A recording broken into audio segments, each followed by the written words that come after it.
welcome to Scarpa North America. We are here today to teach you how to mold and fit the Scarpa Intuition liner. We're going to walk you through it step by step and give you the full beta.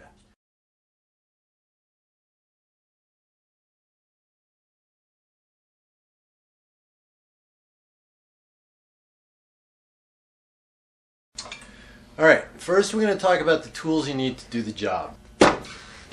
Intuition heater, Scarpa fit stick, plastic bag, silicone spray, branding device in Mondo, 2 pairs of liner socks, 1 pair of toe caps, and the giant shoehorn. Now that we have the tools, let's show you how to mold some Intuition liners. Alright, let's make sure we get you in the right shell first. Go ahead and put your foot on that. So we're going to start with a 28 shell and see how that fits. So go ahead and slip your foot into the shell. Put your toes all the way up to the end. Toes flat. We're going to slide this in the back. Traditionally, shell fitting has been estimated on 1.5 to 2 finger widths, which is pretty subjective, so we're trying to take the guesswork out of that with our fit stick. Essentially, if you've got more space than the width, then it's too big of a shell. If you've got a tighter fit than the narrower portion, you've got too small of a fit. So it's wider than the narrow dimension, so that's okay. And it's a really snug on the wide dimension, so this looks like a really good shell fit to start with. Okay, so we're going to prepare Kim's foot for thermo molding. We're going to put 1 sock on, 1 fit sock on his bare foot. We're going to put a toe cap on top of that. Then we're going to put a second fit sock on top of the package, and it's going to hold it all together, and so it slides in nice and easy. The main power switch on off, the 2 heat tubes, the timer. I like to set it on about 6 minutes, or you can just set it for the full 12 minutes, and the thermostat. The green number is the factory setting of 119 degrees Celsius. The red number is the temperature of the air blowing out. Before you put the liner on the heating machine, you want to make sure you take out all footbeds and packing material that may come from the manufacturer. We heat the liners for 12 minutes each, but we do it in 2 phases. Phase 1,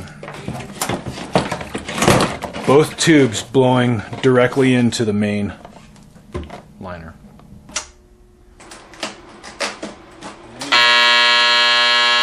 So 6 minutes have passed. We're going to readjust the liner so that the shorter tube is blowing on the outside of the overlap. So that's 6 minutes we've got on that. We've got another 6 minutes to go. We're also going to insert the other boot so that after we've molded the first boot, that this one will be ready to go. And while we wait for these to cook, you can go to your happy place.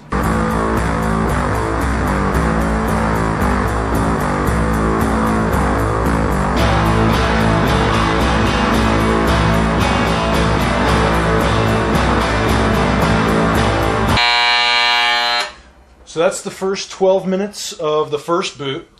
I'm going to turn the heater back on and readjust the second boot so that it's ready for us in another 6 minutes time. So now that we've taken this off the heater, we want to move pretty quickly and make sure we get his foot into the shell before the liner cools down too much. But you also want to make sure you inspect it with your hand, make sure it's not too hot.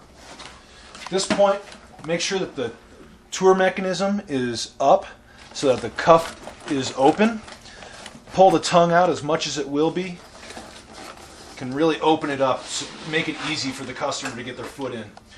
This part is, you really can have the customer help you here. Go ahead and pull those tabs. Make sure it's nice and straight around the calf so that it's a nice edge right on top.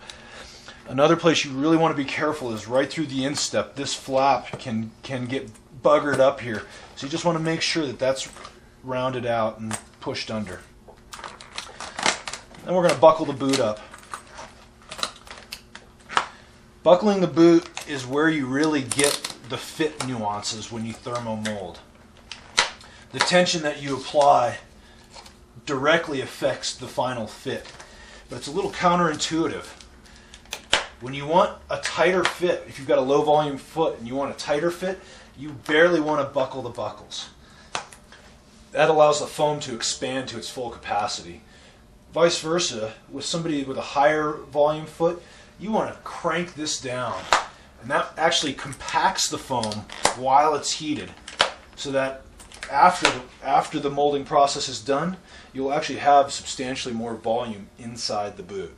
Okay, so now that you're buckled in, go ahead and stand up, feet shoulder width apart, and just kind of take a nice skier stance. I'm going to lock down the cuff so it's in ski mode. And you don't want to move too much. You just want to kind of take that position. The more you move, the more volume you're going to be creating. I've been standing here for about 10 minutes now. The liners have cooled to the touch. We're all ready to take the boot off and see how well the mold fits with his regular ski socks.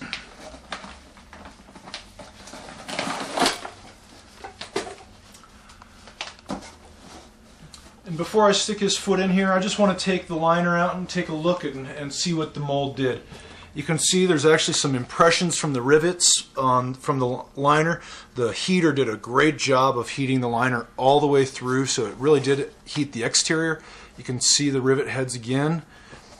The tongue through the instep is a really nice mold. There's no wrinkles. So now Kim's got his standard ski sock on. He's just going to put the boot on. See how it fits. Just buckle it up like you're ready to go skiing. How's that feel? Feels great. I got room to wiggle my toes, but the volume feels very full and very custom to my foot. Perfect job. The Scarpa Intuition liner does not require a footbed. The Ultralon foam is extremely moldable. Ultralon foam's also used in medical orthotics, so it's a really supportive foam.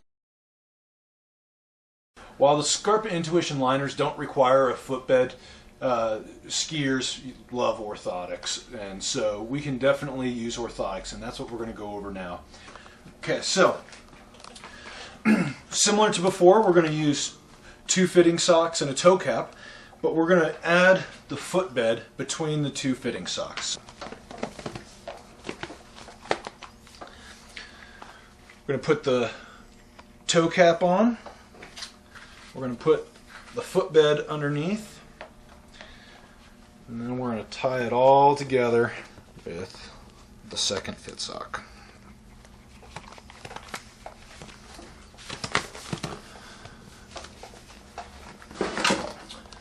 So to get the foot properly into the liner with a footbed, we're going to want to pull it out of the shell. Because of the silicone tread on the bottom of the sole, when this gets heated up, it gets really tacky, so we're going to want to just cover that with a plastic bag.